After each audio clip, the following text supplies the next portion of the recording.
This meeting is being recorded. Whoa, that was loud.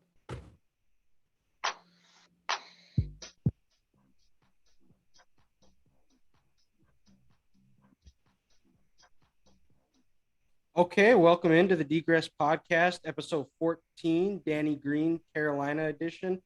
A lot of things happening over the weekend. NCAA Tournament's off and running. Sweet 16 games kick off on Thursday. A lot of recap the weekend of games that were. A lot of good ones to talk about. Some upsets. We might have our own very special, our specific, probably the most famous Cinderella to date that I can remember. Big moves happening in the NFL. Deshaun Watson trade. Matt Ryan today was traded to the Colts. Davantae Adams is going to be a Raider. And the Twins signed Carlos Correa. So to help break everything all down, I brought in the biggest Minnesota sports fan, whether it's Gophers, Vikings, Twins, Wolves, you name it.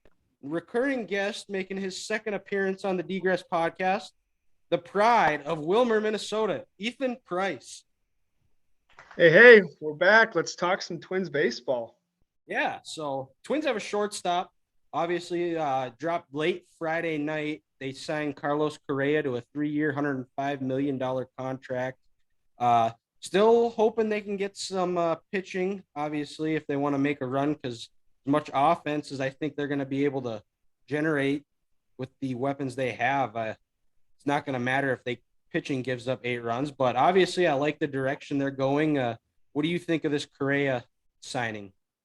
I think it's pretty legendary. The buzz here is just unbelievable right now. Who would have thought the Twins would be signing the highest paid middle infielder to ever play in baseball? Like, that's just kind of mind blowing when you think about it, how cheap we've been for the longest time. And now we do this, which it is essentially a 1-year deal with the opt-out after the first year, and he'll go cash in probably at a bigger place next year. But just living in the moment, it's probably the coolest weekend I can remember as being a Twins fan in a long time. Yeah, well, Ethan actually sent me a video of him banging on trash cans with excitement.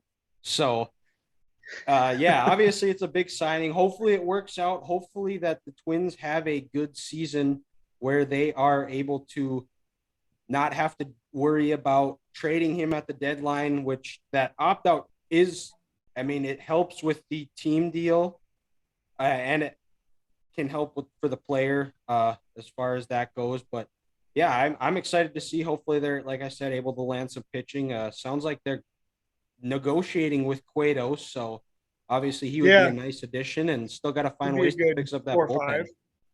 But yeah, that sounds like they're also in talks with the A's on either Manea or Montes.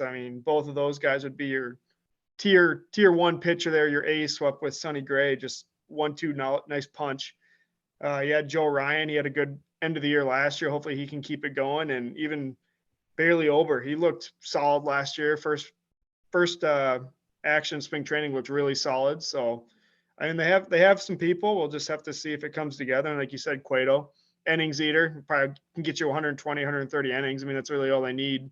And then who knows, maybe Maeda comes back later in the year, and then he can give him some few innings at the end there if he can recover from Tommy John in time.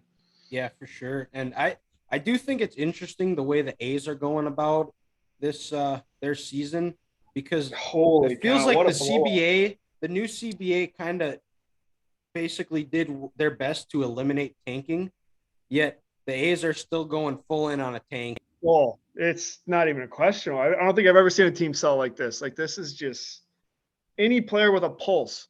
They could get anything for it. It seems like they're trading them away. Like, I can't even imagine trying to be a A's fan right now. Like, I know there aren't very many, but.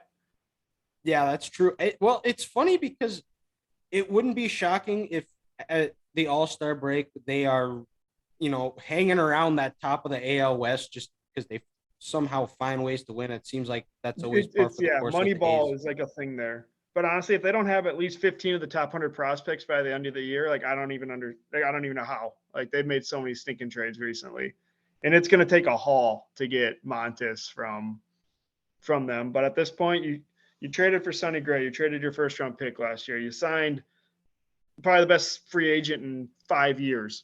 If we're price, I don't even know since the last one. Maybe JD Martinez, maybe, but You signed Correa. You have to go all in at this point. You can't. You gave Buxton the extension. You got to just give up the prospects for once. We have a deep system. We're a top 5 system. Just get rid of the prospects and actually make a run at it this year. Yeah, exactly. It's at some point, because we've been hearing for the last 20 years how great this farm system is, yet never see anything up in the show. But maybe this is the year they turn it around. I don't know. We'll see. Yeah. We'll keep moving. There were some big things happening in the NFL this weekend. Friday news drop: Deshaun Watson was traded for 3 first round picks, a third in 2023, and then a fourth in 2024. Signed a new contract, $230 million, fully guaranteed. He's only going to be making $1 million this year, which basically protected him if he has to be suspended for the 22 civil lawsuits he has pending against him. We'll see what happens there, but obviously the Texans, they got what they wanted in the 3 first-round picks. Interesting to see what they do with it. And the Browns decided to move on from Baker Mayfield, which Baker, I think Cleveland was a little harsh on him. Obviously, it didn't go quite as planned, but at the end of the day, look at where they were before he got there. He got into the playoffs. Last year, he was battled through a lot of injuries. You had to think that had something to do with his lack of production. He's obviously probably going to be moving on. And the Browns have made quite a splash in the ever-competitive AFC North. We'll see how that works out. Obviously, got to go up against Joe Burrow and defending AFC champions. And then, the Ravens are going to come back with a vengeance after battling injuries. What do you think of the Watson trade? I love it for Watson and for the Browns. I guess depending on if he can play or not, I guess was just to be determined. But he's never played behind a line like this. He's put up stupid stats in Houston with just basically Charmin toilet paper for the offensive line. Like, he gets to Cleveland, this is probably the best line he's ever going to play behind. You have your 2 running backs. Just traded for Cooper. I think Hooper signed some of what they got in Njoku. The weapons there are just insane. Yeah, and they still have Chubb, Hunt. And they improved. Landry's looking at being re-signed. They got a good defense. Literally everything is there for them to have a pretty special year if he can play. Yeah, and it's going to be interesting to see the way this AFC plays out, because there are so many top-tier quarterbacks. Now you got Matt Ryan over there on the Colts. Yep, and we'll just transition over to that. Today it was announced that Matt Ryan was traded to the Colts for a 3rd rounder in this year's draft. Colts moved on from Carson Wentz, who's going to play for the Commanders of Washington. And I'm interested to see, this feels a lot like that Phillip Rivers signing, but just not as much of I think the biggest issue with Carson is Carson just seemed to make the mistake at the wrong time, where Ryan, he'll make some mistakes, but he's a little bit more steady. You haven't heard about the issues in the locker room that you have with Carson. Fair or not, they're out there. So obviously, I think Ryan brings that steady leadership. He's a former MVP. He's played in a Super Bowl, was a 28-3 game away, a 25-point lead away from winning it. And they have the roster. I think they're missing a receiver or two, but the O-line is as good as you can get in the NFL. And Jonathan Taylor was an MVP candidate last year. Yeah. So, you even look at his year. At Atlanta last year, he didn't have a whole lot around him. Cordero Patterson was his best weapon, and that's saying something. Nothing against Patterson, but he's not a wide receiver one. He's not a running back one either.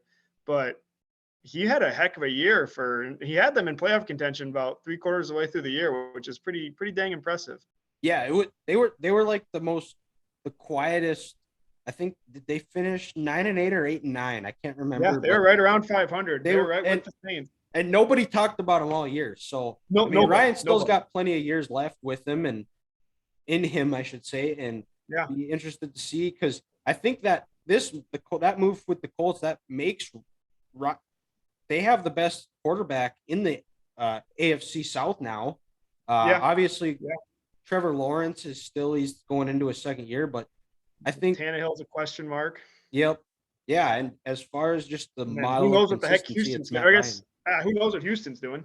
Yeah, and I think they want to ride it out with Davis Mills. He did show a lot of promise and He was on probably a the best rookie very quarterback last poor year. roster. So Yeah. interesting to see. It's a winnable division for sure. And the key for the Colts is they got to get out to a hot start. They can't fall behind. They can't lose 3 of their first 4 like they have in the previous years. They got to find ways to get out to a good start where they're not reeling and then comes down to a game in Jacksonville where they've struggled in the past, and then they lay an egg and they don't make the playoffs, and moves were made. And the Colts don't have a first-round pick, correct? Because they traded it for Carson last year. Yes, because of whatever he played so many snaps or whatever that rule. Yeah. But I'm not saying they have to draft a receiver, but there's going to be a lot of good receivers at the top of round 2 that they should probably target, because Paris Campbell can't stay healthy. T.Y. Hilton, he's thing. Old. Yeah, he's just getting old, and honestly, I don't even know what they have after that. Pittman, they got Pittman, the receiver from Pittman's, USC. Pittman's a good receiver. They do. He's good. He's young. I think they need to go get another one. They need a tight end. Jack Doyle retired as well. So who knows? Maybe Williams from Bama falls in the second round after his ACL. I think it'd be crazy, but I mean, it's possible. Yeah, and we'll go out to Sin City, where the Las Vegas Raiders acquired Davantae Adams, who's going to be paired back with his college quarterback, Derek Carr, with the ever-improving, extremely talented AFC West.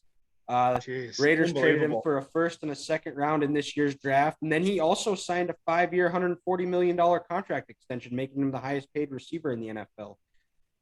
So I know Ethan, the Vikings fan, is not going to lose any sleep over not having to face him anymore. The only sleep I'm going to lose now is to look at Justin Jefferson's contract in like 2 years, because that's going to be insane. Yeah, it will. It'll be well deserved, and the way they're absolutely. And hopefully they can keep him and go from there. But it sounds like everybody, and Grant and I, we talked about it on last week's podcast. We said, there's no way Adams leaves, but Packers sounds like they were able to move some money around and offer him a contract that was more than the Raiders. But I think in the end, it sounds like Davantae just wanted to move on. All right. Interesting. I had not heard that. So that's new to me, but man, you kind of got to feel bad for Grant. The AFC West was already just a grunt of a schedule. Grinder, holy cow, it's just a whole different level after this offseason. Like, I don't think I've ever seen a division every team could honestly have a shot at the Super Bowl almost. Yeah, well, we talked about it.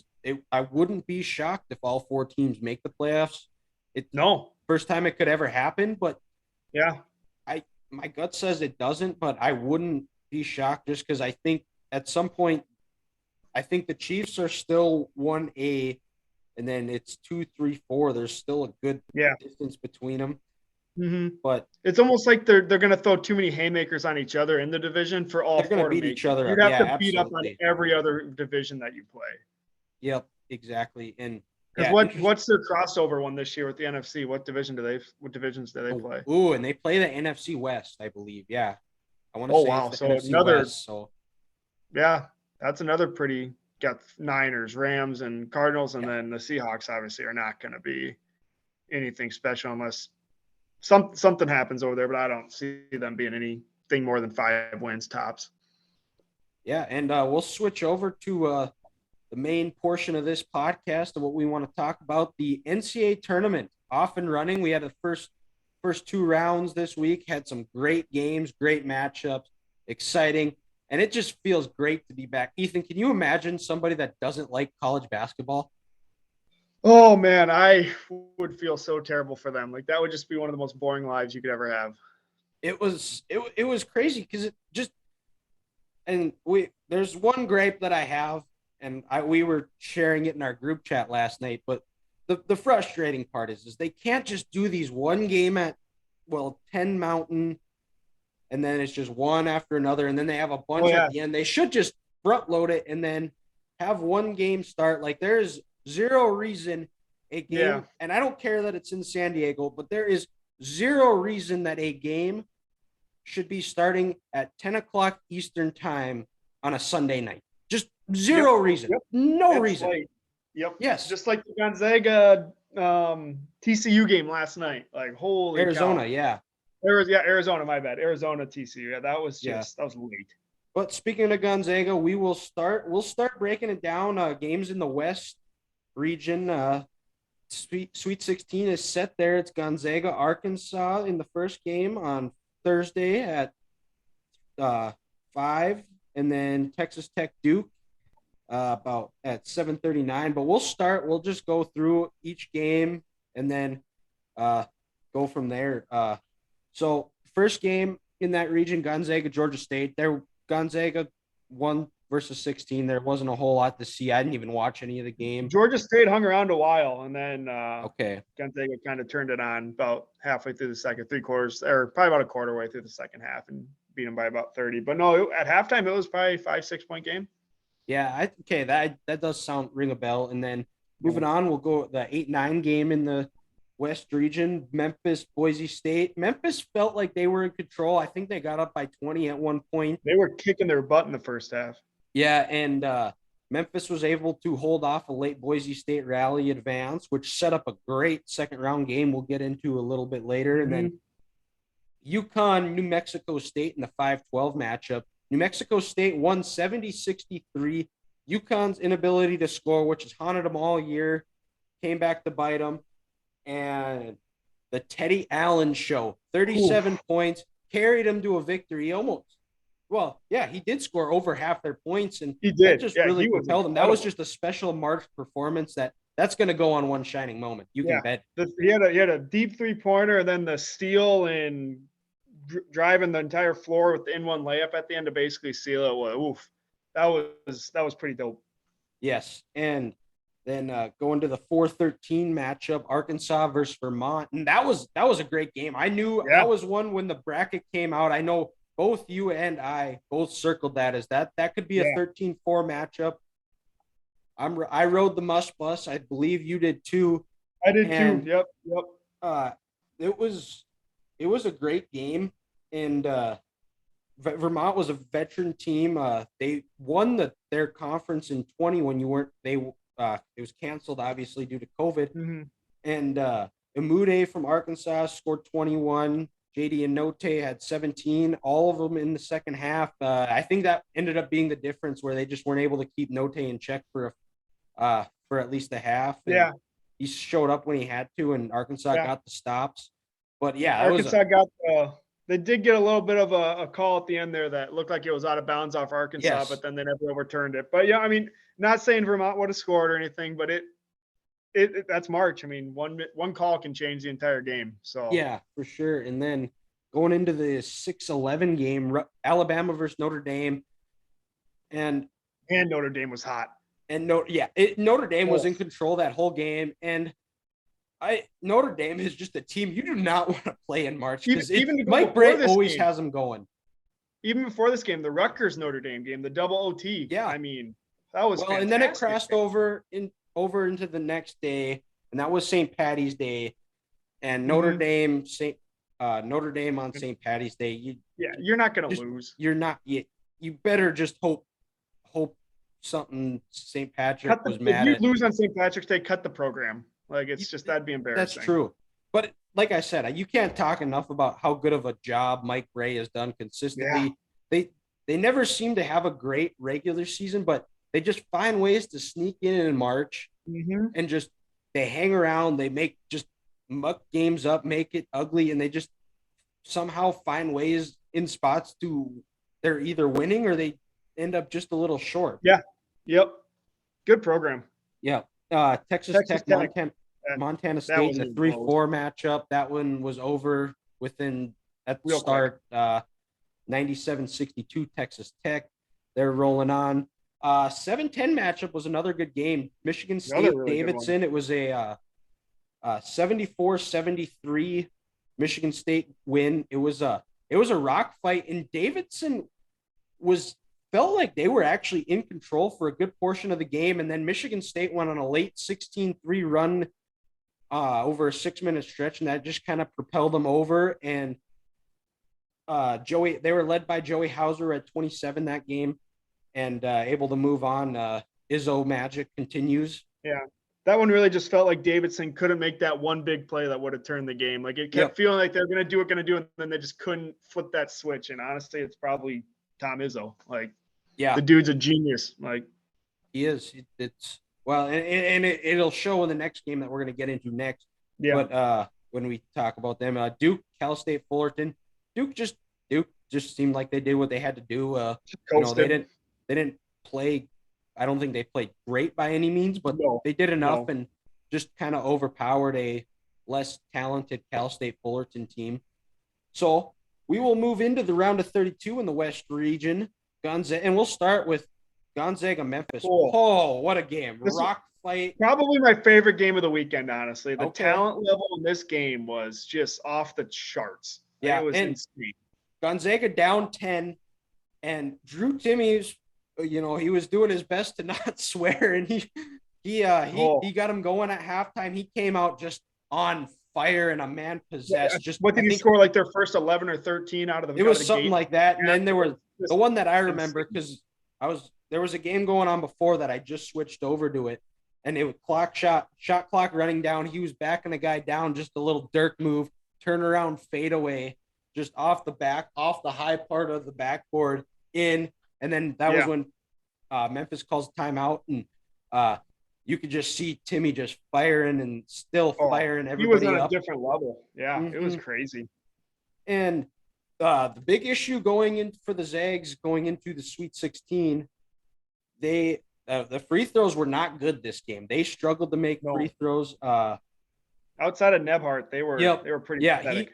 Outside of Timmy, Nebhard really carried him offensively. Chet Holmgren, probably projected possible, lottery pick, probably top 5 for sure. Top 5, yeah, for sure.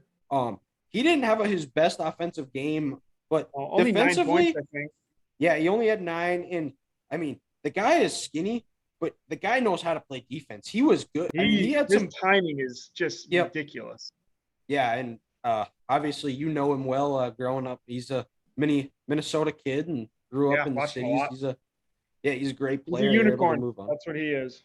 But we also need to talk about the great job Penny did, because there was a stretch in the season they were 9-8, and he got just getting roasted by the media, and he freaked out on him and said, this my program. We're gonna flip this around. This is on me.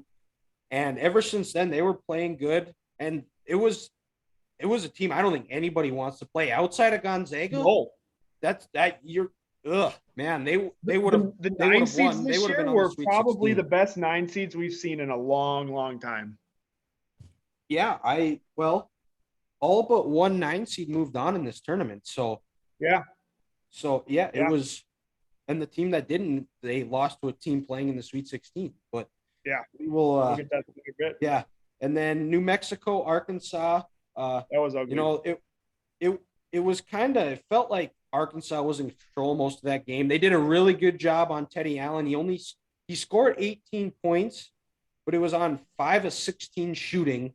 I was gonna say I didn't know how many shots he took, but I knew he didn't shoot well. Yeah, he was 5 of 16.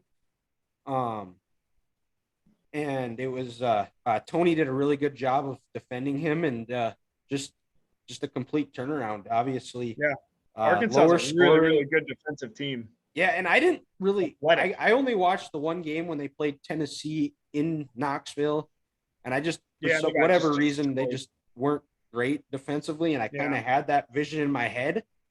But to hold a team to 48 points and with an explosive score like Allen, you got to tap your give them. It was impressive. Tip your cap to them, and they're going to need it again going up against Gonzaga in the Sweet 16, and that's going to bring us to the Notre Dame Texas Tech game. Just it felt like a football game. It was just physical, back and forth, just defensive battle.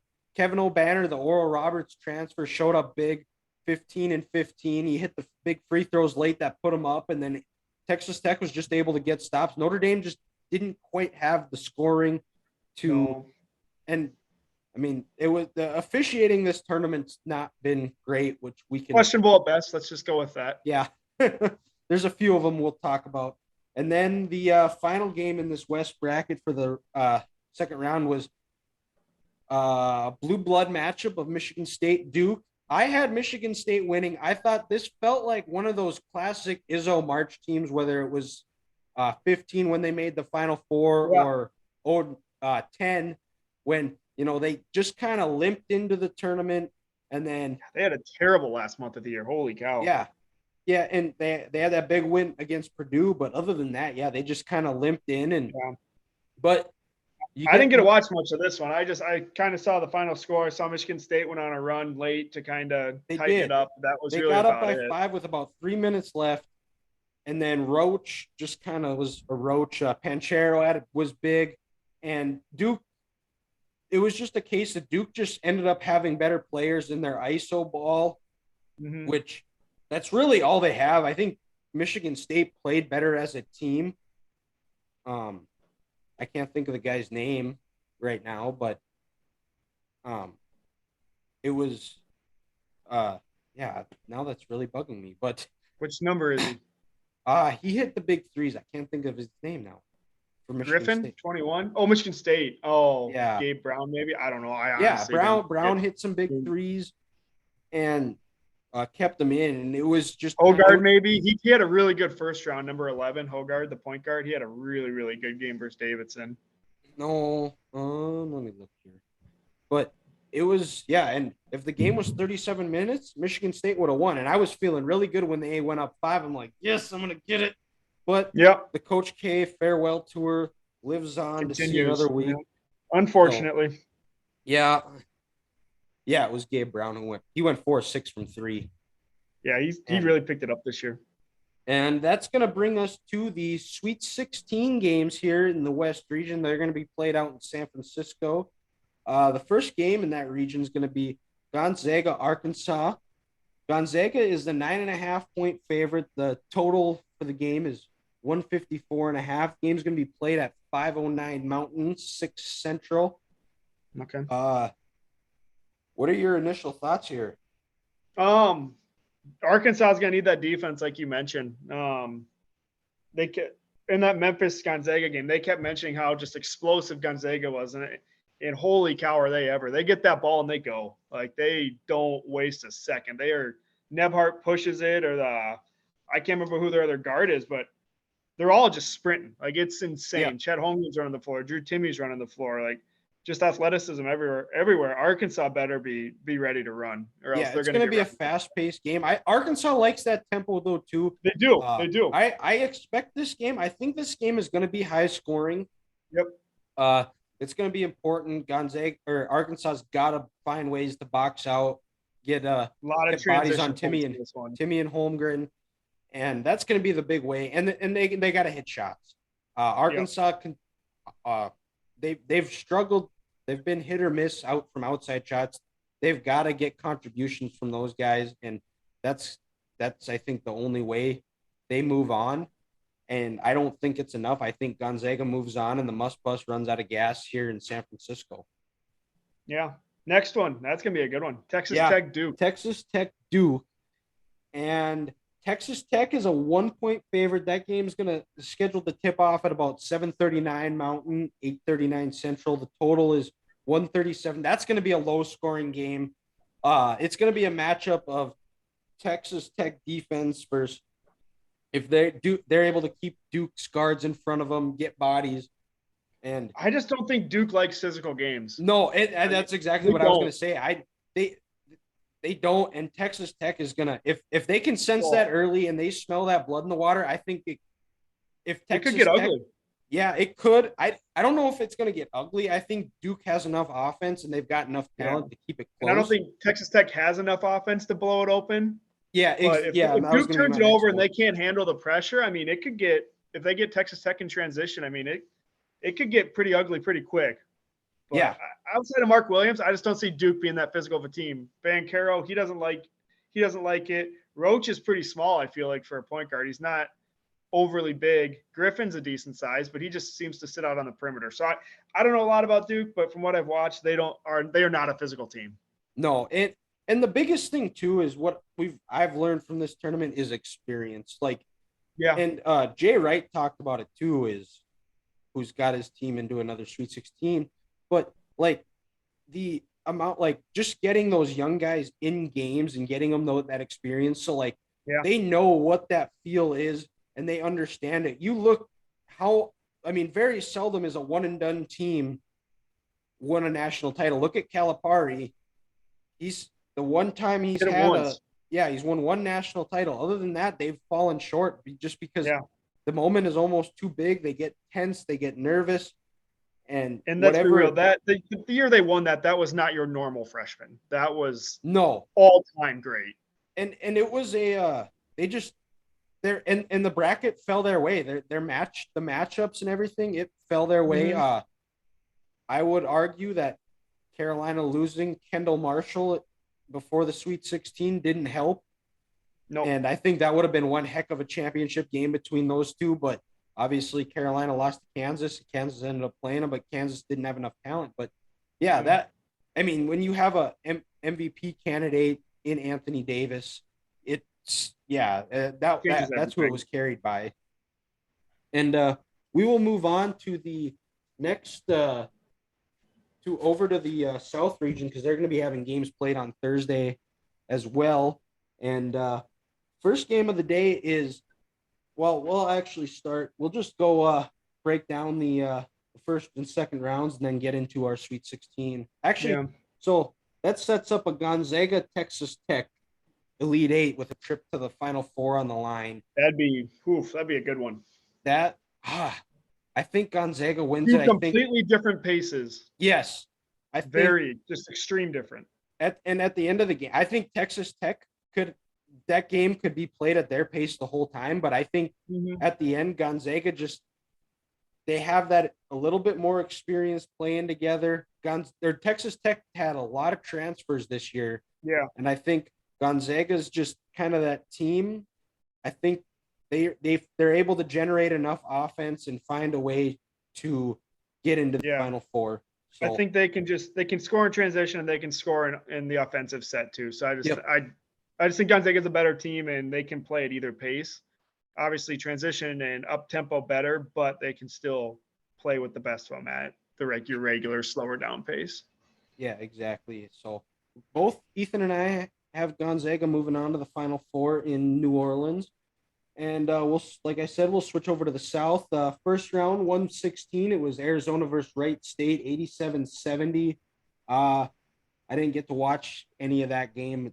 Arizona just didn't care to. Business. Yeah. Seton Hall, TCU 69-42. Another game I didn't really watch. Sounds like this is another game where it was over at tip. It was TCU just beat the brakes off them and then kind of pulled off at the end, but they easily could have won by 30. Yeah. 5-12 matchup, Houston versus UAB, and probably Houston, the team that is playing some of the best of the final teams remaining. Just honestly, Kelvin Sampson should probably be coach of the year in the NCAA. I wouldn't fight it. He's loses his top two scorers and he moves into the Sweet 16 like nothing. Yeah, 82-68. Houston did a great job locking down Jelly Walker, limited him to 17 points on 6 of 18 shooting. Cougars move on. 4-13. I had Illinois covering. I didn't really think this game was close. I thought Coburn was going to be a little bit too much. Obviously, I was completely wrong. It was Illinois was chasing Chattanooga the entire game. And then Illinois just kind of found themselves up. Plummer hit a couple big threes towards the end, and that kind of propelled them a little bit. Yep, exactly. And Chattanooga had a couple of good chances at the end and just couldn't get it to fall. And Illinois moved on to the round of 32. And then we've got Colorado State, Michigan. Ethan, who did you have winning this game? Opinions on this one, don't we, bud? That doesn't matter. Yours was wrong. I was right. It did not start out great for Michigan. I'm not. No, you were scared. You know it. You admitted you were scared. It was going to be a good game. They did a good job of keeping Toddy in check. And yes, I think Colorado State. When they got down 15, I thought it was over. Just being down 15, hearing all the chatter, these guys don't belong. thought that would get in their head, but no, they responded, and boy, did they ever. Yeah, and they were able to weather the storm before halftime, get it to a 6-point game. It felt like they took control over that final 4 minutes of the first half, and Caleb Houston hit some big shots. Moussa Diabate played big. Frankie Collins, freshman point guard, stepped up huge when Davantae Jones was out, and it was kind of surprised he got a concussion in practice. And Michigan just played. Hunter Dickinson did his thing, and Michigan was a top 5 big threes, but Collins won that game for him. 100%. He was incredible. His energy, and just Eli Brooks was a steady veteran leader that you look for in that fifth-year guy. And it was an impressive game. I was moved on easy, and set up the Michigan-Tennessee, and because Tennessee beat Longwood, that game was nothing. Ohio State, Loyola, Chicago. We both had Loyola Chicago winning, and the more that game approached, I was thinking, there was too much hype and talk about how Ohio State was done and finished. But in the end, Loyola just doesn't have enough scoring. They didn't have the offensive firepower. They couldn't hit a shot to save their life. Yeah. EJ Liddell was too much. And Chris Holtman. And Ohio State's defense got a lot better. Like, they were really, really good. I mean, I know Loyola was struggling to score, but their defense was solid. Like, they were active. Yeah, well, anytime you can hold a team to 41 points, you're going to set yourself up for a chance to win. And then Villanova, Delaware. Delaware held their own. They got former Orlando Magic point guard Jameer Nelson. His son is a point guard for Delaware. Kind of makes me feel old. I'm a Magic fan, so got to grow up. They played them okay for most of the first half, and then Villanova went on the big run and never looked back. But I tell you what, though, that would be a heck of an FCS football matchup, Ethan. Heck yeah, that's like a Sweet 16 type matchup. Some colonial CAA rivalry action we got going on. Yeah. But we'll keep moving on to the round of 32, and the final game of the day on Sunday, that one I was ranting about at the time, Arizona TCU. Phenomenal, back and forth. What a way to end. Just throwing haymaker after haymaker. Yeah. And I thought Arizona was dead in the water multiple times. Yeah. I really did. I live bet this one. Arizona was up 8, and it got to TCU +7. And I was like, the way this game is going is Arizona made a run, TCU made a run. It's going to just TCU made that run. They were up. They should have won. They kind of missed some free throws at the end when they needed to, which could have iced it. And Matherin, man. Yeah. He was a baller. Oh, my goodness. Cow. He should be player of the year. God, did he have some dunk. He's a heck of a player. Freaky athlete. Like, stupid good. And that was a great really fun game. Yeah. And like you said, 9 seeds. This best year for 9 seeds is we've seen. TCU, you got Memphis. I mean, we're gonna get eventually gonna get to North Carolina. It's just like these guys were ready to play. Yeah, for sure. And then even look at TCU at the end of the year. They beat Kansas twice this year, I think. Once. Yeah, because maybe they did. They beat them for sure. They beat them in TCU because there was the students stormed the court that game. That's right. And then they played them close at the Jayhawks, but they didn't win. But still, good team. Yeah, good team, well coached. And then going on to the Houston-Illinois game, Houston just beat the hell out of Illinois. Yeah, it was just a not even a slugfest. It was just a repeated beating on defense by Houston. Like, Illinois couldn't do anything. No, and Illinois had a chance, and this is where we're going to talk about the horrible officiating when Melendez went and dunked, and they called a technical, and that was when Illinois had it going. They had some momentum. They had some momentum going, and then all of a sudden they call that and that just killed them, and Illinois just couldn't get their psyche back. Honestly, I'm surprised Underwood kept it under control not to get a tee himself, because I would have lost my mind. That was probably one of the worst technicals I've ever seen. And it was interesting because Andre Curabello did not play in the second half at all. He got benched. And they asked him about it. In the first half. Yeah, he was. And Underwood didn't didn't sugarcoat it either. He said, Mhm. well, when the media asked him after, he's like, coach's decision. So, yeah. Well, even Obviously, I it would have had been no nice idea to. he was What's so that? bad this year. He shot 18% on threes this year, and he was Ooh. supposed to be like a first team All Big Ten player. I know he had the concussions and stuff, but man, he was awful. And then moving on to Michigan, Tennessee, as Michigan advances to their 5th straight Sweet 16. Hail to the victors, baby. Rick Barnes Go was Blue. going to Rick Barnes. I talked myself after the Colorado State game. I'm back on the Michigan train. I talked myself back into it. I'm like, they're putting it together. Davantae Jones, obviously, he did not play, but Frankie Collins played big.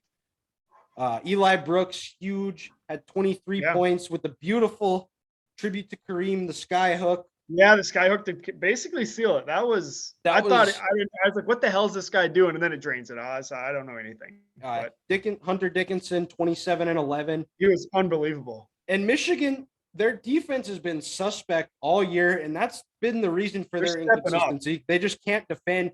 But I think one of the biggest keys that Juwan did is late in that game where they switched to a zone, and Tennessee didn't know what to do. They were just confused, and Tennessee didn't go. Like Escovy, whatever his name is. They were on him. They were in his pocket all night. Yep. Well, and then right before, it was after he called Hunter Dickinson too small, and that fired him up. That big 7-footer. Yeah. And Tennessee obviously went 2 of 18, but for the most part of that game, Michigan did a really good job with perimeter defense. And then, you just sometimes when you see the ball just never go in the. Yeah, they contested everything. It's just because Tennessee had some really good looks late in that game. It just didn't go in because I was watching. I was like, I see it go up. I'm like, no. Yeah. Oh, yes, didn't go in, and they got a rebound. They miss them all game. Chance points, and they ain't gonna fall as easily that late. So I mean, it makes a lot of sense they missed them. But Michigan credit, they played fantastic defense. Yeah, and then final game in the South region, Ohio State, Villanova. Villanova advances 71-61. A game Villanova was really in control. I felt the whole game. Ohio State had a later comeback, but Colin Gillespie, center 43, whose name is escaping me right now, hit a couple big threes. He's not one that can do it, but he's going to make teams respect it and make you come out and go and like at least put a hand in his face. Yeah. And that brings us to the Sweet 16 matchup here in the South region. That's going to be played in San Antonio. And we have in the first game there, that's going to be tipping off at about 5:30 Mountain Time. It's Villanova, Michigan. Villanova's a 5-point favorite. The total over under is 135. I'm back on the board, the Michigan train. This is a rematch of the 2018 national title game in the same town, different location. This isn't in the Alamo Dome. This is at the AT&T Center where the Spurs play. Michigan, Caleb Houston did not play well. He was 0 of 4, 0 of 3 from 3, and he's kind of been alternating where first game against Colorado State, he hit 3 threes, hit some big shots. Yet against Tennessee, he didn't do much. Michigan, I think Caleb Houston hit some big shots. Michigan is able to weather Villanova's threes. They're able to keep them in check and kind of keep that physical defense that they've been playing the first 2 rounds. I think they find a way to do it. And I think they move on to the Elite Eight. I'm fully on board. I'm staying with Frankie Collins. I mean, he is building some serious confidence right now. Even I didn't watch him a ton in the Tennessee game, but he probably made more plays. I mean, he's going to carry that momentum from the Colorado State game the rest of the tournament. He's only going to get better. Yeah, he's a stud freshman. And that's the thing that we talked about earlier is the experience. Like the experience he's getting is you can't put a value on it because he just knows that he's not afraid of the moment. You look at a guy like Eli Brooks, who's he was on that 2018 national championship runner-up team where they lost to Villanova. Hunter Dickinson went deep. They have experience, and Michigan at the start of the year was a top 5 team. So was Villanova. It's just, I think on paper, Michigan probably has better players. Yeah. But Villanova just plays so much better as a team. Jay Wright just has that team. They're just a good team. But they never have that big guy. They never have that they had like a Bridges, like a nice 6'7", 6'8" guy with Yeah. long arms. They don't have a guy that can bang consistently with Dickinson. They just don't. Like Dickinson very well could dominate this game. Yeah, I that's another part I think of too. And another part of March is if you have a solid center and a good point guard, you have potential. Guard play wins in March. Yep, exactly. And yeah, like I said, I like Michigan. I think they win. They move on to the Elite Eight. And we are one step closer to getting to Davison. Yes, so we will we'll hold off on that one for just once we get into the Wisconsin game. But we do have a new bet added to our bracket pool for this one on top of the Fogo de Chao meal. But we will switch over to the second game on Thursday in San Antonio, Arizona, Houston. Arizona is a 1.5 point favorite. Total's 145. That game's scheduled to tip off about 8 Mountain Time. I think this is gonna be a low scoring defensive battle, to be honest. Honestly, I know I picked Gonzaga to win, but whoever wins this game might win the whole damn thing. And the biggest really question, feels like that. Yes. And the biggest question I have right now is is Houston going to be able to generate enough offense to go with Matherin and Kerr and those other guys that Arizona has? That's going to be the biggest thing. See if Houston's physical nature can get into Arizona's head, because they gave TCU gave them plenty of problem in that game. Down below was physical. Both of these teams are uber athletic. Like Houston's guys, they're all like 6'6" to 6'7", just freaky guys that can just run like gazelles and jump like a freaking kangaroo. It's insane. Like some of the plays they made in that Illinois game were just like, how does a human do that? Same thing with Arizona. Because Houston, that was the play where the ball was going out of bounds and the guy jumps in, throws it. That's definitely going to be a one shining moment play. Yeah, it was unbelievable. Yeah, and I can't wait for Thursday. It's going to be It's going to be fun. And then we'll switch over to the East bracket. Start with first round games. Baylor, Norfolk State. Baylor, defending champions, just took care of business. There wasn't much. Same with Carolina, Marquette. Carolina was in control from the jump. They destroyed them. That was just an absolute, sorry for the language, ass kicking. That was insane. No need to apologize. 5-12 matchup, St. Mary's, Indiana. So Indiana was up 17-13 with I can't remember how much it was to play. And then, quote you, it was an absolute St. Mary's ass kicking the rest of the way. 82. This was the most impressive win to me in the entire first round. Like these guys, like Indiana was hot. They might have been the hottest team in the country at this point, and St. Mary's came in and just whipped them. Yeah, I had Indiana winning, and then all of a sudden I kept kind of watching the ticker. Oh, I watched St. Mary's play once versus Gonzaga, and that was enough to pick them over Indiana. But it was because I made my official Twitter account Indiana account through the rest of March, so it's kind of hard to go against that. But at the end of the day, it's all about making the best bracket, which I still didn't do. Yeah. And then moving on to UCLA Akron. That was a really good game. UCLA, I felt like Akron was in control for most of that game, and then UCLA just kind of flipped the switch. They were able to get control late. UCLA found themselves ahead, and they were able to close out the game and get stops. Next one was good too. Texas, Virginia Tech. That was back and forth. Yeah, that was back and forth. It felt like Texas was in control most of that game. They were up 11 at halftime. Virginia Tech came back. I believe they might have taken the lead at a brief point in time. Yeah, that was the game that Carr hit the half court shot, wasn't it? Or was that the next game? No, that was the. Yeah, I'm pretty sure it was the Virginia Tech game. Yeah, they took that momentum to start the second half. Yeah, and then Purdue, Yale, Purdue. I don't know how much they were challenged. I felt like looking at the ticker. It wasn't great. It wasn't like a super, super close game, but I mean, Jaden Ivey was just Jaden Ivey. He just kind of took over.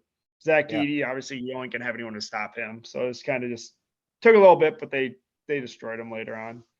Yeah, and then another great game in the first round was Murray State, San Francisco. Another game believe that game ended Thursday. Murray State in overtime was able to come away 92-87.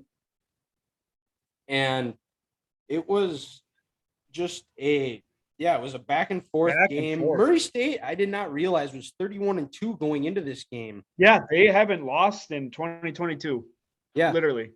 And similar to another team we will talk about later too. Jordan Skipper Brown had a putback with about 30 seconds left that got it. When they were up to 87, it was 87-85 at the time. He got a putback, got it 91, and and UCLA or Murray State was able to move on, and that brings us to the final game of the first round. Cinderella, the slipper fits, Ethan. St. Peter's. It fits well. Out of Jersey City, New Jersey. Literally didn't even know where they were. Kentucky. Nobody did. 85-79. The Peacocks move on. Talent. This is a bigger upset than when UMBC beat Virginia from a talent perspective. Like, Virginia doesn't have the 5 stars. Like, you probably had 10 5-stars, 8 5-stars on that Kentucky roster. Well, and the other aspect of that too is Kentucky actually had quite a few guys that were stuck around. It wasn't the one and dones of a lot of Calipari's past. It was that, but Kentucky, St. Peter's did a good job of keeping this game close, and Kentucky's they're a good team. Yeah, they are. They're fundamental. They play together. They play really well. Shaheem Holloway is one hell of a coach. He's going to be coaching somewhere else, I'm sure. I know the Seton Hall job is open, so he could be going back to his alma mater. And I was shocked because Kentucky was in the lead for a good portion of it. And then St. Peter's just kind of hung around. Well, I wasn't even paying attention. And then you texted me, is St. Peter's going to pull it off? I'm like, what is this guy talking about? Like, it's a 15-2. There's no way. I look at the score and then I watch it and I was just like, holy shit. Well, and a lot of people too had Kentucky predicted. They said they were the most talented team in the tournament. And it's just another Calipari fail, which he has outside of that one run. He hasn't done a lot. No. And it was, I can't believe it, but here we are. So second round game, defending champion Baylor. We're going to have a new champion this year, Ethan. Baylor almost completed the comeback. They were down 25, able to tie it, get it to overtime. Game. That game flipped when Brady Manick got ejected. And you can blame the refs if you want, but if you're up 25 with 14 minutes left, that's embarrassing. You can't blame the refs for that. And it was Baylor, a lot of it, like Meyer was in foul trouble. They had a lot of guys in foul trouble. Yeah. And at the end, they just kind of ran out of gas. RJ Davis hit some big shots. Baycott stepped up big. That layup that RJ Davis made to kind of seal it was stupid. How you make that, I don't know. Carolina is just playing. That Duke game catapulted them. Like, I know they didn't win the ACT tournament, but they might be playing the best basketball in the country right now. They are soaring. And Grant did predict that game. He did. Kudos to you, Grant. He was the only one that predicted it of us three. I was gonna change it after he was talking, and I probably should have, but I didn't. Oh well, everyone makes mistakes. It is what it is. And then this next game was interesting to me though. Yeah, St. Mary's UCLA. I didn't really know I had UCLA 180 of how they played in the first round. Yeah, and UCLA 72-56 beat St. Mary's. I think Juzang and Tiger Campbell, they're clicking at the right time and they're ready, geared up for I think they got revenge on their mind down in the Big Easy. And UCLA's defense was elite that game. Like, they were really, really good. Mick Cronin's a great coach, which is crazy because there were a lot of people that were not happy with that hire. But turned out just fun. You, myself, and Grant were about the only ones that said this hire actually makes sense. Yeah, he's a defensive-oriented guy. He's always was at Cincinnati. I mean, his team plays well, like they always do. Yeah, and he's he's obviously in a good recruiting area in Los Angeles. So kind of hard to mess up recruiting at UCLA, I feel like. Well, I mean, it's been done, so true. This is true. But yeah, and UCLA's just been a steady team all year. They've kind of just they haven't exceeded expectations. They haven't been lower, but Yeah, it's been they've there. just kind of rode steady and just keep finding themselves in the advance to their second straight Sweet 16. And the next game, Texas Purdue, and this is a crazy stat to me. Purdue took more free throws than field goals. They shot 46 free throws and 43 field goals. Jaden Ivey just delivered haymaker after haymaker. Anytime Texas had it close, Jaden Ivey was He's probably the most nah. NBA ready player in college basketball. Just the way he can isolate, he can do everything. Defensive, coming around screens, isolation. Like he can do it all. Like he is an incredible player. Yeah, and it was he's gonna if they make the Final Four, it's gonna be behind him. And 100%. And then the final game here in the East bracket is Murray State St. Peter's and the Peacocks. This game was I thought I had Murray State covering this game. They were 7-point favorites, and this didn't even feel like an upset. No, St. Peter's was in control that entire game and the whole game. And yeah, it was. I'm getting those Florida Gulf Coast vibes with from even more. Like it might be I too. feel like Florida Gulf Coast hit some pretty crazy shots. Like these guys are just they're number 11. I don't know how to say his name, but he damn near had 10 blocks. Like it was just insane.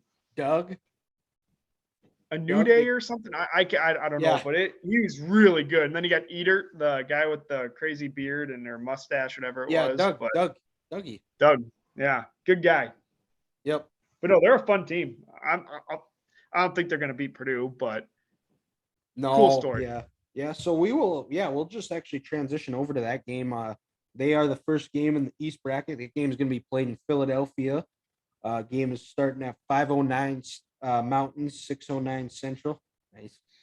That game is going to be played. These games are going to be played Friday. Purdue opens as a 12.5-point favorite. The total is 136. I think Jaden Ivey is just going to be a little bit too much. I think St. Peter's plays good. I think St. Peter's plays them tough enough to where it's close for. I think it could be close for about 30 minutes of the 40, and I think at the end, Purdue's size, Jaden Ivey just kind of takes over and ends this Cinderella run. But it was fun while it lasted. It has to end at some point. This isn't a VCU run, unfortunately. I don't think. No.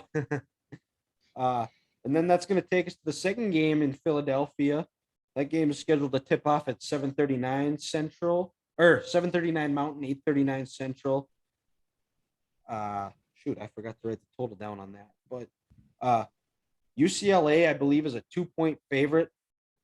And this game is going to come down to, I think, the Carolina's defense has been kind of inconsistent. This tournament, it's been really good.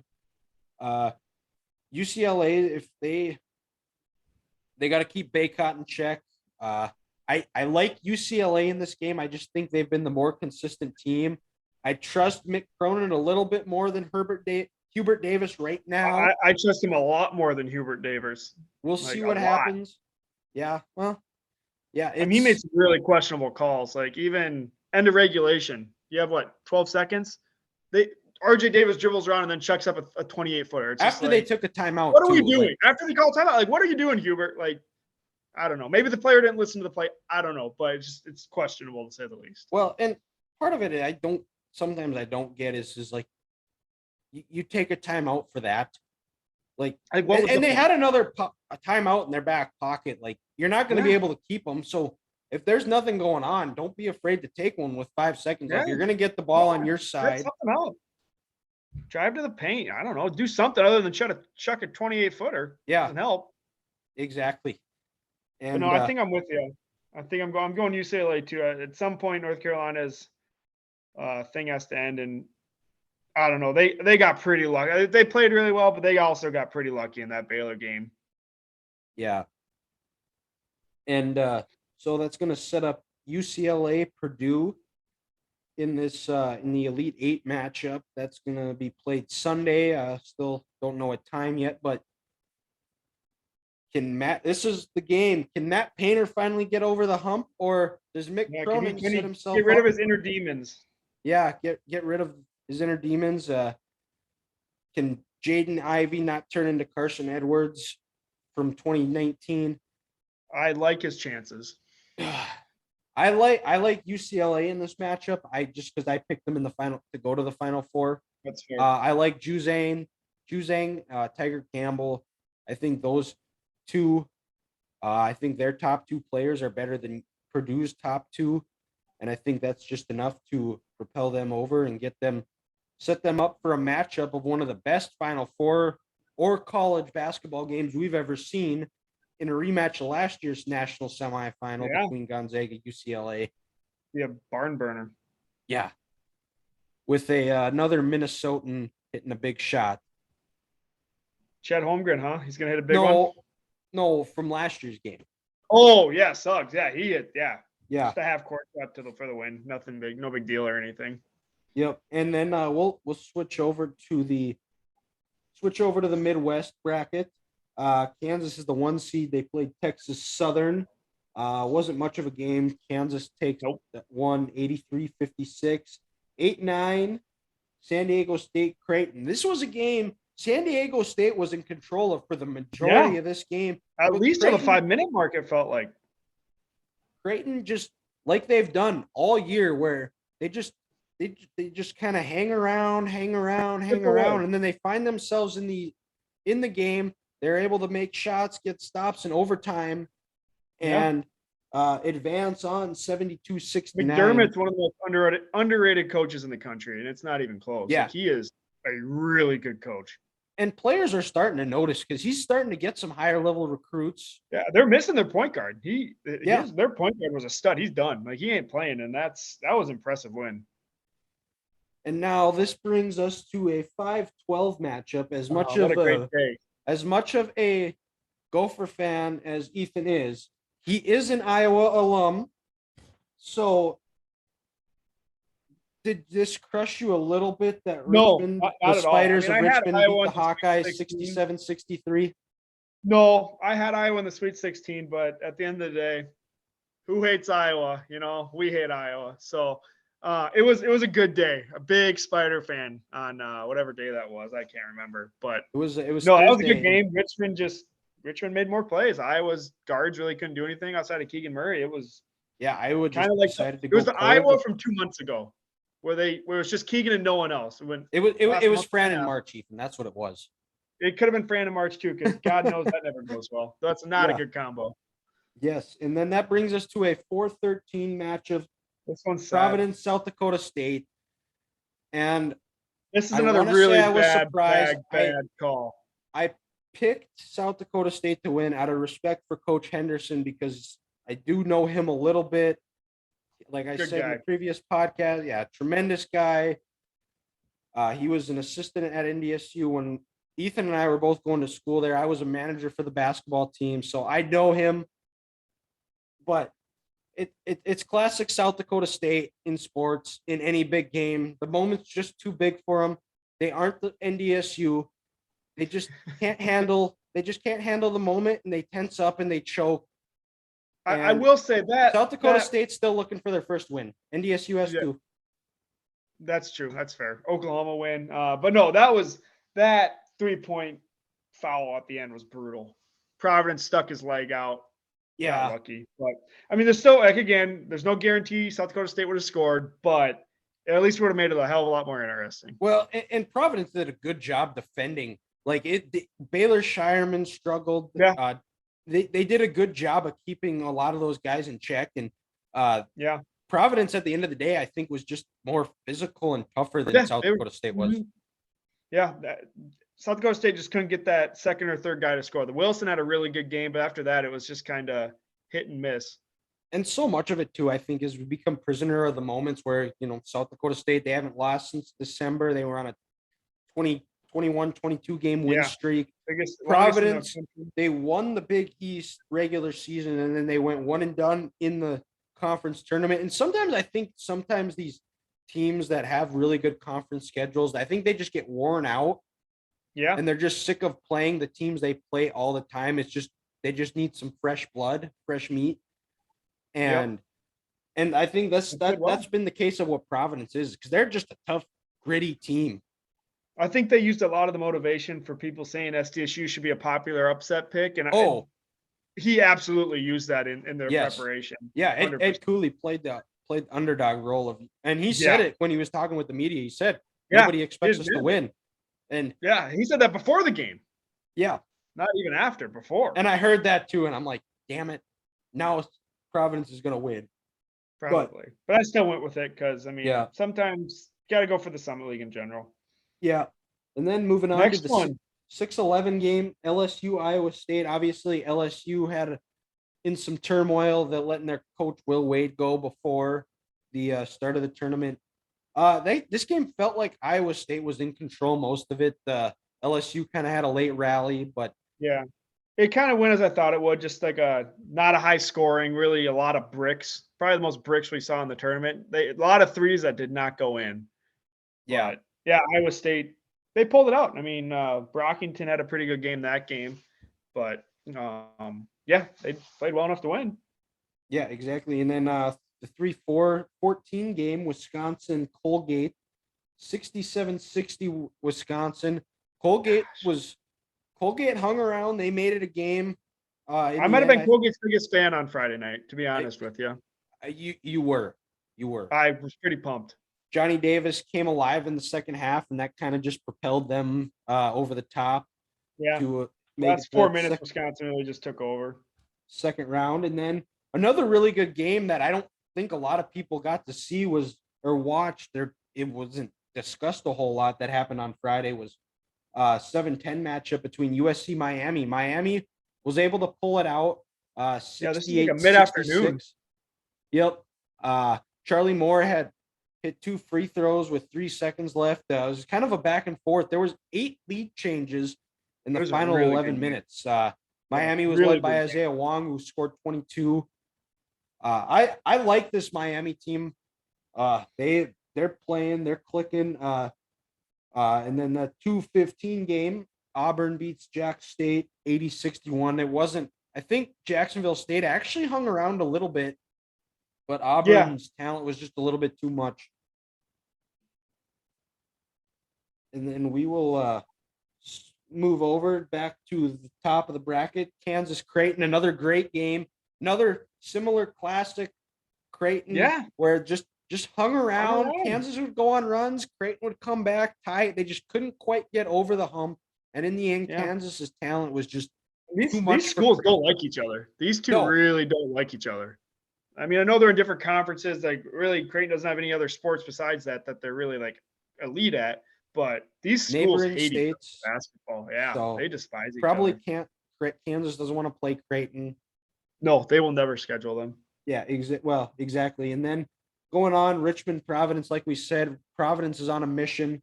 Make quick work of Richmond, 79-51. I believe, is it Richmond's coach who's the new Maryland guy? No, Seton Hall. Willard. Okay. Yeah, Kevin Willard. Good coach. Who did Richmond's coach just got hired by somebody, though. Oh, I have no idea. Maybe not. I didn't see that. But maybe LSU.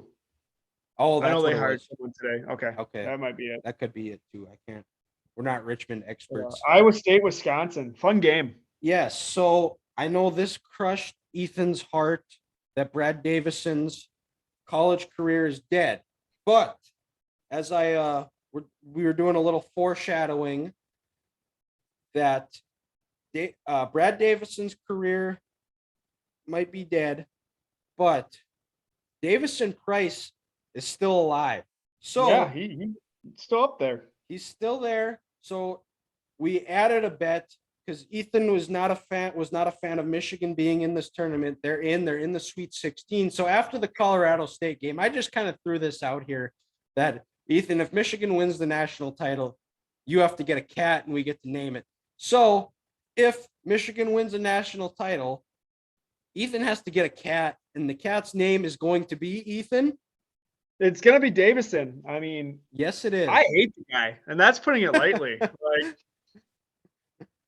I honestly almost wish he almost had another year eligibility just so I could yell at him at the barn one more time. But at the same time, his last shot was an air ball, so really he can go piss off. Yeah, well, that's you hate to see it. I'm not mad about it. That game really kind of flipped when Hepburn got hurt for Wisconsin, and they just didn't have enough. And honestly, Johnny Davis couldn't guard Kalsher. Kalsher, No, yeah, and that's it was over 20, but Kalsher played like Louisville. What would have that been? 2019, 2018 Louisville NCAA tournament. Yeah, for the Gophers, he was unbelievable. His mid-range game was just crazy. Which Kalsher, I think he ended up with what 27. Yeah, just anytime Wisconsin would make a run, he'd seem to hit a big shot, and and he hates Wisconsin, so I mean there was some fire there. He didn't even shy away from saying it. No, he straight up said after the game, "I hate Wisconsin." So I mean, you could tell he was out for blood that game. Yep.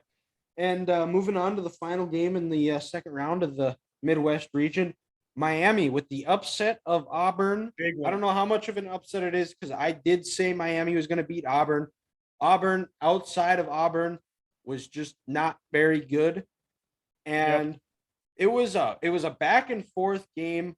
Miami was in control for most of it. Auburn got back, and there was a sequence with about 4:15 left just before the under 4 timeout where it was back and forth. It was like back to back on both ends, blocks at the rim.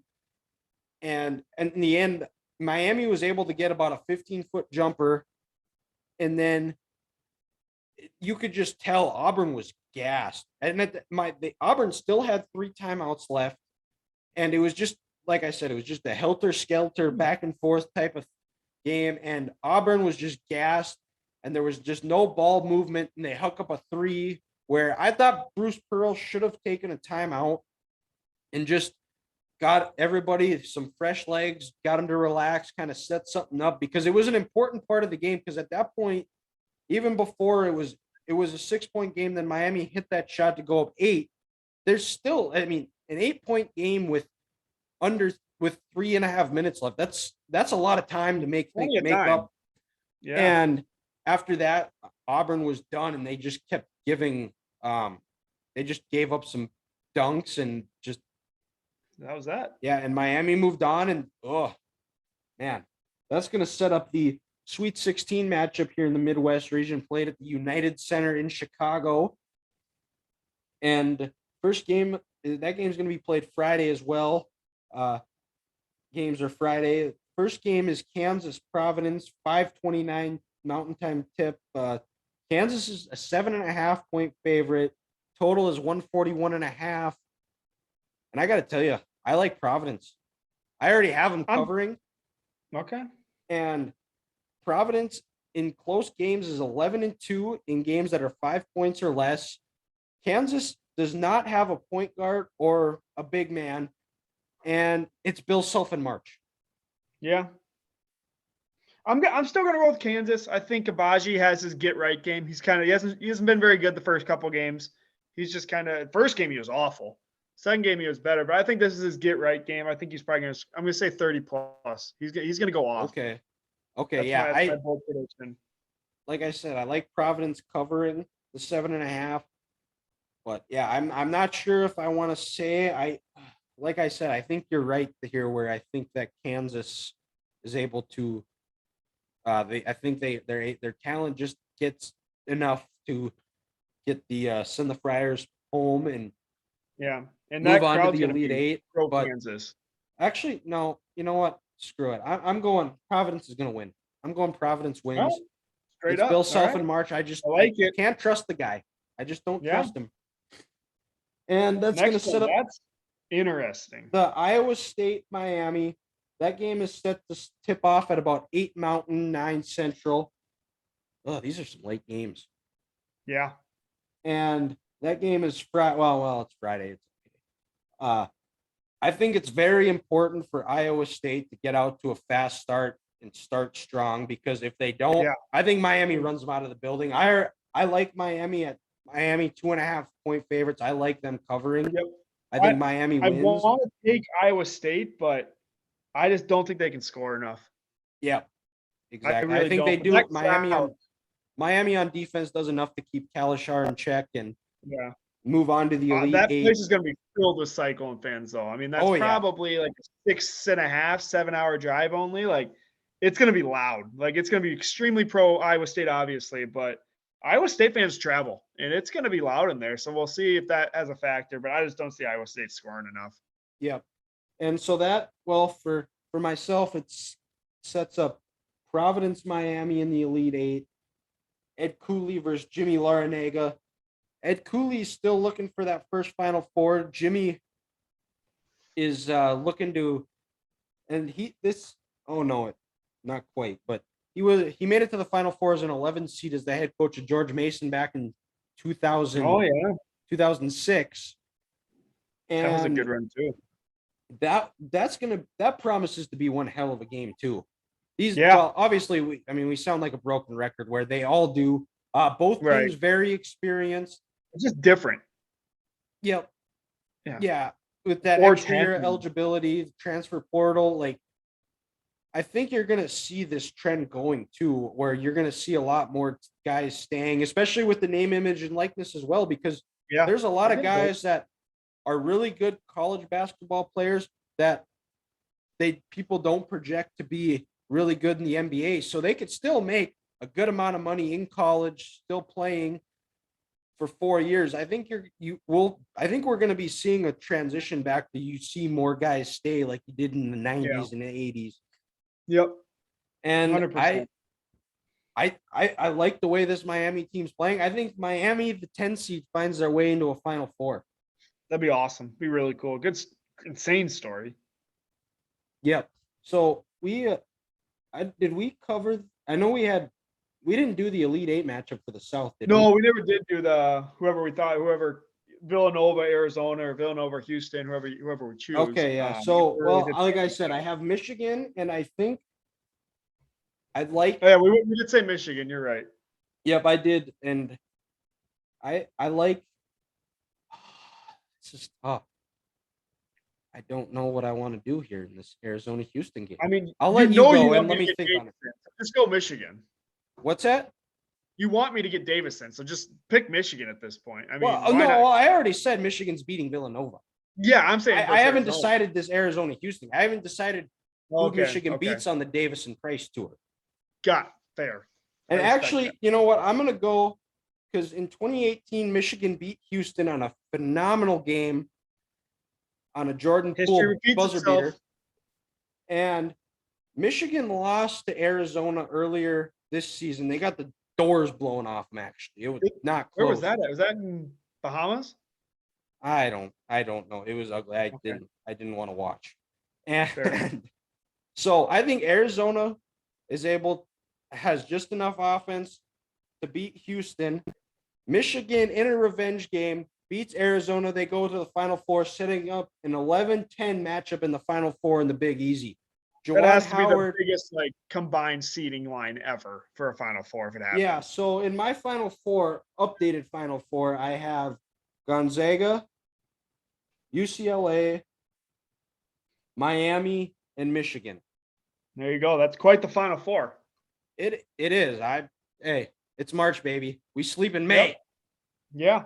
My updated one will be Gonzaga, and then I said UCLA. I'll stick with UCLA, and then Kansas, Arizona. I'll go the 2 combined seed line. You'll do your 21. So we're on very different spectrums there. It's March. Crazy things happen. So we're gonna be wrong anyway, so it doesn't matter. Exactly. I'm just glad it's back. We can watch it and put a bow on this show. Ethan, you got any good shows you're watching on Netflix or anything? Yellowstone. So I'm waiting on that new season. What else? I mean, The Resident. I love my medical shows. Grey's The Resident. There's a new one, Transplant, if you want to see that. Good one. Okay. But no, I mean, there's some good ones out there. Who knows? Maybe I'll restart One Tree Hill. Classic. Oh, there you go. Yeah, I started watching Winning Time on HBO Max with about the Lakers. I just watched episode 3, and they John C. Reilly plays Dr. Jerry Buss. got some new actors. Pat Riley was just introduced. He's trying to get in with the Lakers. You originally wanted to be a broadcaster, and that's kind of where he's at now. Magic Johnson just made it out to LA. He's having his fun. Does he have AIDS yet? Not yet. No. Okay. Nope. But he it's his rookie year, so. And then the Jerry West, just resigned as head coach of the Lakers. So Jerry's out. Jerry Buss is out trying to figure out who he wants to get, and right now he's trying to court Jerry Tarkanian. So oh wow, we from will. UNLV. Tark. So yep, from UNLV, and it ends with Tark's agent, Vic Weiser, his guy, best friend, confidant. I don't know what officially it was, but it ends with the police finding him in the back seat of his trunk shot. So wow. Okay. I'm excited to keep watching. It's been good so far, and we will obviously come back next. Stay tuned for next week's episode. Grant is going to be joining us again, and then Ethan will also be joining us. Well, I will Grant be on was a in beach. Florida last week, but Ethan's going to be a Florida man this week. So yep, we're gonna have a good time. We're gonna be drinking some nice rum runners or some fruity drink on the beach, watching basketball all weekend. So we're gonna be living life. can't complain. So, all right, we will talk to you next week. Thanks, Ethan. You bet. We'll see you later, my man.